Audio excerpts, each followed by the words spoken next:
34 سال، ٹھیک ہے. اب 34 سال پہلے ایک آدمی کا انتقال ہوا ہے، اس آدمی سے میں کہوں کہ تم مسلمان تھے کہ تم مسلمان نہیں تھے. آزادی پاکستان سے پہلے ایک شخص جو ہے وہ 1940 میں دنیا سے چلا گیا، ہمارے علامہ اقبال صاحب، ہم کہیں کہ وہ پاکستانی تھے کہ انڈین تھے؟ قبلہ قرآن پر آپ تھوڑا سا غور و فکر کریں. اللہ فرماتا ہے وما كنا معذبین حتی نبعث رسولا، ہم کبھی بھی عذاب نہیں کرتے جب تک ہم رسول مبعوث نہ کرتے، اپنی حجت تمام نہ کرتے. رسولا مبشرین ومنذرین لئلا یکون للناس علی اللہ حجۃ بعد الرسل. عام لوگوں کے لیے بھی ہے کہ اللہ نے نبی بھیجے ڈرانے والے، بشارت دینے والے، تاکہ لوگوں پر میری حجت قائم ہو جائے. اللہ عادل ہے. حضرت نے جو بات کہی، میں ان سے سوال پوچھنا چاہتا ہوں. رسول خدا صلی اللہ علیہ وسلم دیکھیں یہ مذاق نہیں بتاتے نا، آپ بڑی لوگوں کو دھوکہ دیتے ہیں. آپ آیت پڑھتے ہیں اور اس میں سے کسی اور چیز کو آپ اس آیت کا بھی بتائیں. نہیں آپ یہ کہہ رہے ہیں نا کہ آپ آیت سے کیا ثابت کرنا چاہتے ہیں وہ بتائیے. آپ آیت پڑھتے ہیں ادھر آپ نہیں سمجھ سکے، موضوع پر رہیں، موضوع پہ آیت پڑھیں. میرا قصور نہیں ہے.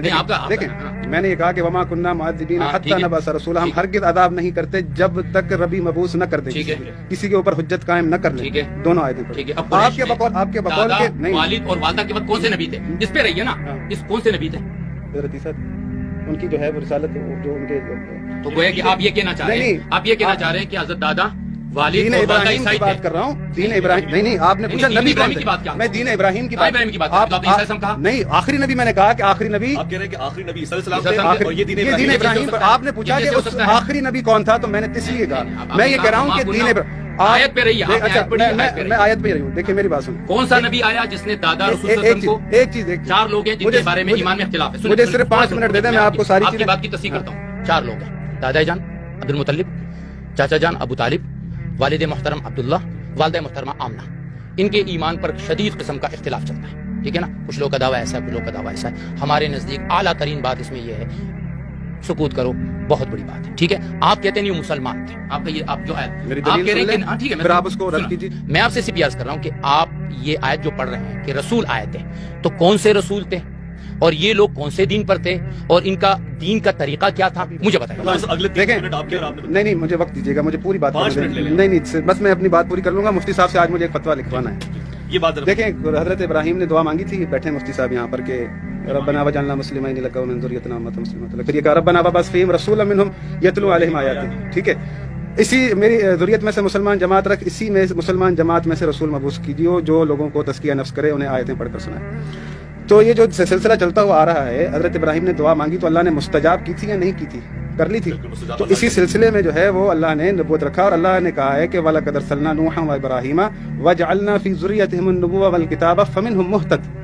ہم نے نوح اور ابراہیم کی آل میں رسالت بھی رکھی، نبوت بھی رکھی، کتاب بھی رکھی، اور اس میں جو ہدایت والے تھے یہ اعداد ان کو. بخاری کے اندر روایت ہے، رسول خدا صلی اللہ علیہ وآلہ وسلم سے پوچھا گیا کہ آپ کے چچا ابو طالب آپ کی جو ہے بہت وہ محافظت کرتے تھے، آپ کا بہت خیال رکھتے تھے، ان کا کیا معاملہ ہے؟ مفتی صاحب تائید کریں گے. تو انہوں نے کہا کہ میں ان کی سفارش کروں گا، ان کو ٹخنوں تک عذاب ہوگا، عذاب کی وجہ سے ان کا سر پکڑا ہوگا، سفارش کروں گا. اور اس طرح سے یہ بخاری کی روایت ہے. اب قرآن میں سورہ بقرہ، مفتی صاحب یہ سنیے گا آیت، ان الذین کفروا وماتوا وهم کفار فلن يقبل من احدهم ملء الارض ذهبا ولا افتدى به اولئک لهم عذاب علیم وما لهم من ناصرین.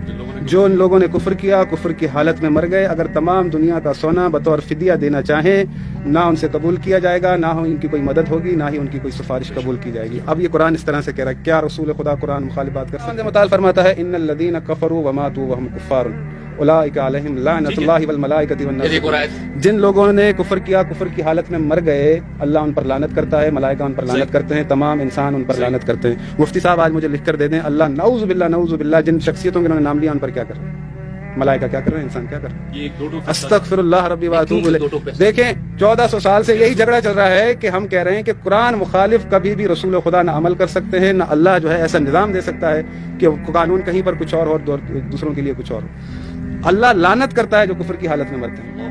آپ کہہ رہے ہیں کہ یہ دین حضرت ابراہیم کی دعا کا کیا ہوا؟ مسلمان جماعت کہاں گئی دین ابراہیم پر جو چل رہی تھی، جس میں سے رسول، شاید یاد ہوگا پہلے بھی پروگرام میں کہا تھا کہ کافر جو ہے رسول خدا کے پاس آتے ہیں، وہ رسول خدا ان سے کہہ رہے، اللہ قرآن میں کہتا ہے وَإِذَا قِيلَ لَهُمْ تَعَالَوْا إِلَىٰ مَا أَنزَلَ اللَّهُ وَإِلَى الرَّسُولِ قَالُوا حَسْبُنَا مَا وَجَدْنَا عَلَيْهِ آبَاءَنَا أَوَلَوْ كَانَ آبَاؤُهُمْ لَا يَعْقِلُونَ شَيْئًا وَلَا يَهْتَدُونَ. کافر کو رسول خدا یہ آیتیں پڑھ کر سنا رہے ہیں، تو اللہ کہہ رہا ہے کہ ان سے کہو کہ اللہ اور اس کے رسول کی طرف آئے، تو وہ کہتے ہیں آگے سے کہ ہمارے لیے ہمارے باپ دادا کا دین کافی ہے. تو اللہ کہتا ہے کہ ان کے باپ دادا تو جاہل تھے، ان کے پاس عقل نہیں تھی. رسول یہ آیتیں پڑھ رہے ہیں کفار کے سامنے. کبھی کسی کافر نے کہا کہ آپ جو ہمارے والدین کو ہدایت پر نہیں کہہ رہے، بے عقل کہہ رہے ہیں، آپ کے بھی تو ایسے ہی تھے. یہ تانا کافروں نے رسول خدا کو نہیں دیا، الحمدللہ مسلمانوں نے دیا۔ رسول خدا پر پہلا اعتراض یہود و نصارہ کرتے کہ یہ نبی ہو ہی نہیں سکتا، کیونکہ یہ مسلمان گھرانے میں سے نہیں ہے، آل ابراہیم میں سے نہیں ہے، یہ اس مسلمان جماعت میں سے نہیں ہے جو ابراہیم نے مانگی تھی۔ وہ انتظار کر رہے تھے مدینے میں، کس لیے بیٹھے ہوئے تھے کہ یہاں پر رسول مبعوث ہونا، یہودیوں کو پتا تھا۔ تو یہ جو ساری باتیں انہوں نے کی ہے، انہیں عقائد کو ٹھیک کرنے کی ضرورت ہے۔ یہ جو آپ بیان کر رہے ہیں، پہلے تھوڑا سا سوچ لیں کہ قرآن کی مخالفت کر کے ہم کیا جو ہے ایک بھی بات ثابت نہیں کی ہے کہ جو میں آپ اگر اس کو حاصل کرنا ہی نہیں چاہ رہے، میں نے اس لیے حاصل نہیں کرنا چاہ رہا ہوں کہ ایک تو آپ اپنی بات نہیں ہے، آپ کی کوئی بات واضح نہیں ہے، آپ ہر بات کو دوسرے کے ساتھ جوڑتے ہیں، پڑھنے پہ آپ کو سمجھ میں آ رہی ہے؟ ہاں، میں اس بات کو اتنا سمجھاؤں کہ وہ کہتے ہیں میں سکوت کا قائل ہوں اور آپ کہتے ہیں ایمان ثابت ہے، ایمان فطرت کے عین مطابق ہے۔ میں نے کوئی ایسی آیت پڑھی ہو جو اس سے مطابقت نہ رکھتی ہو، جس پہ سوال نہ اٹھتا ہو۔ میری زبان کی بات چھین لی، مجھے اللہ کے نبی سے ایک صحیح روایت نکال لیں جن میں اللہ کے نبی نے فرمایا میرے والد مسلمان تھے، میری والدہ مسلمان تھی، میرے چچا مسلمان تھے۔ آپ ایک روایت جو ہم دونوں کے ہاں متفق ہو، کیونکہ آپ نے بخاری کو پانی میں ڈال دیا۔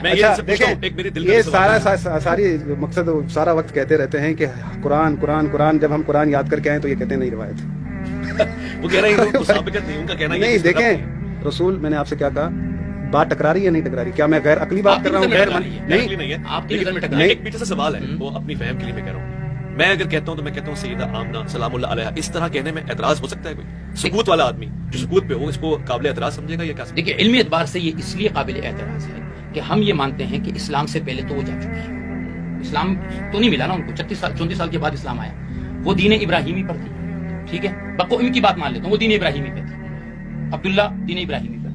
آپ دین ابراہیمی پر سمجھتے ہوئے یہ سمجھتے ہیں کہ وہ اہل ایمان تھی، آپ جانے، آپ اللہ جانے، آپ سلام اللہ علیہ کہیں، آپ رضی اللہ عنہ کہیں، آپ سب کچھ کہیں، ہم اس ہمیں آپ لوگوں کو شک میں نہ ڈالیں۔ کوئی اعتراض دیکھیں اللہ نے کہا ہے اسلام ثابت کرو، اس سے بہتر، میں نے آیت پڑھی ہے کہ اس شخص سے کس کا دین بہتر ہو سکتا ہے جو ملت ابراہیم کا پیروکار ہو۔ آیت اٹھا کے دیکھ لیں، ترجمہ پڑھ لیں۔ یہ آیت جو قرآن میں مفسر نے حضور کے چچا کو، والد کو، آمنہ کو شامل کیا ہو، آپ کی جوتی میرا سر، میرا آپ کو چیلنج ہے سوائے شیعہ۔ اچھا دیکھیں، میری بات سنیں، انہوں نے بخاری کا تو میں نہیں مانتا، میں ان کی تفسیروں کو نہیں مانتا۔ نہیں ایسا نہیں، آپ تو آیتوں کو نہیں مان رہے، مجھے تعجب یہ آپ آیتوں کو نہیں مان رہے۔ میں آیت کی وہ آیتوں نہیں، میں نے تفسیر تو کی نہیں ہے، میں نے صرف ترجمہ کیا ہے، تفسیر میں نے کی نہیں۔ جو آپ کر رہے ہیں وہ نہیں واللہ میں نے تفسیر نہیں کی، میں نے ترجمہ کیا۔ دیکھیں میری بات، لیکن آپ آج آئے تھے، میری بات دیکھیں، بات کرنی ہے۔ دیکھیں یہ جو بات کر رہے ہیں نا، یہاں پر میں ایک اور دلیل دینا چاہتا ہوں کہ خداوند متعال فرماتا ہے یا ایھا الذین آمنوا لا تتخذوا آباءکم واخوانکم اولیاء ان استحبوا الکفر علی الایمان ومن یتولھم منکم فاولئک هم الظالمون، کہ جو بھی تم ایمان لائے ہو اہل ایمان، اگر تمہارے ماں باپ، بہن بھائی، رشتہ دار ایمان کے مقابلے میں کفر کو پسند کریں تو خبردار ان سے کبھی دوستی نہ رکھنا، ومن یتولھم منکم فاولئک هم الظالمون، جو ان سے دوستی رکھے گا وہ ظالم ہوگا۔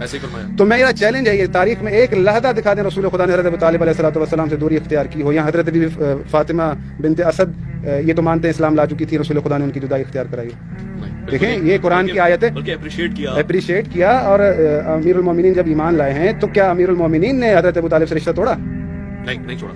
یہ کیسی بات ہے؟ دیکھیں تو یہ دلیل ہے، یہ ایک اسٹرانگ دلیل ہے۔ نہیں، اس کے علاوہ اور دلیلیں ہیں۔ خداوند متعال فرماتا ہے وَلَا تَأْكُلُوا مِمَّا لَمْ يُذْكَرِ اسْمُ اللَّهِ عَلَيْهِ وَإِنَّهُ لَفِسْقٌ وَإِنَّ الشَّيَاطِينَ لَيُوحُونَ إِلَىٰ أَوْلِيَائِهِمْ لِيُجَادِلُوكُمْ وَإِنْ أَطَعْتُمُوهُمْ إِنَّكُمْ لَمُشْرِكُونَ۔ اللہ اہل ایمان سے کہہ رہا ہے، مومنوں سے، جو یہ نیا ایمان لایا ہے اسے منع کیا جا رہا ہے اپنے رشتہ داروں سے دوستی نہ رکھنا، اپنے جو تمہارے باپ دادا ہیں، تمہارے بہن بھائی ہیں، ایمان کے مقابلے میں اگر کفر کو پسند کریں تو اگر مثال کے طور پر یہ بات پوری کر کے میں جو آیت دوبارہ پڑھی اس پر جاتا ہوں، اگر مثال کے طور پر میں نیا ایمان لے کر آیا ہوں اور اللہ مجھ سے کہہ رہا ہے کہ تو جو ہے اپنے رشتہ داروں سے اگر وہ ایمان نہیں لا رہے تو دوری اختیار کر، رسول کو دیکھوں وہ جو اس کے رشتہ دار خود کے ایمان نہیں لائے ساتھ ہو، تو مجھے میرے دل میں آئے گا یار یہ کون سا قانون ہے، یہ کیسا دین ہے؟ اللہ کے رسول وہ کہتے ہی نہیں جو کرتے نا، مومن کے لیے یہ ہے کہ یہی تو میں سمجھانا چاہ رہا ہوں۔ اچھا دوسری آیت جو میں نے آیت پڑھی، ولا تاکلوا، ایک آیت پوری، ولا تاکلوا مما لم یذکر اسم اللہ علیہ وانہ لفسق وان الشیاطین لیوحون الی اولیاءہم لیجادلوکم، خبردار نہ کھاؤ جس چیز پر اللہ کا نام ہو، وان الشیاطین لیوحون الی اولیاءہم، اور شیاطین تو دلوں میں ڈالتے ہیں کہ وہ تم سے مجادلہ کریں، تو جو کھائے گا وہ مشرکوں میں سے ہو جائے گا۔ رسول خدا تو کھا رہے ہیں حضرت ابو طالب کے ساتھ۔ ٹھیک ہے، آپ کے جو ڈائلاگ سے وہ کمپلیٹ ہوا، پروگرام کا وقت بھی کمپلیٹ ہو رہا ہے، آپ کی طرف ہمارے اینڈنگ کرنے کے لیے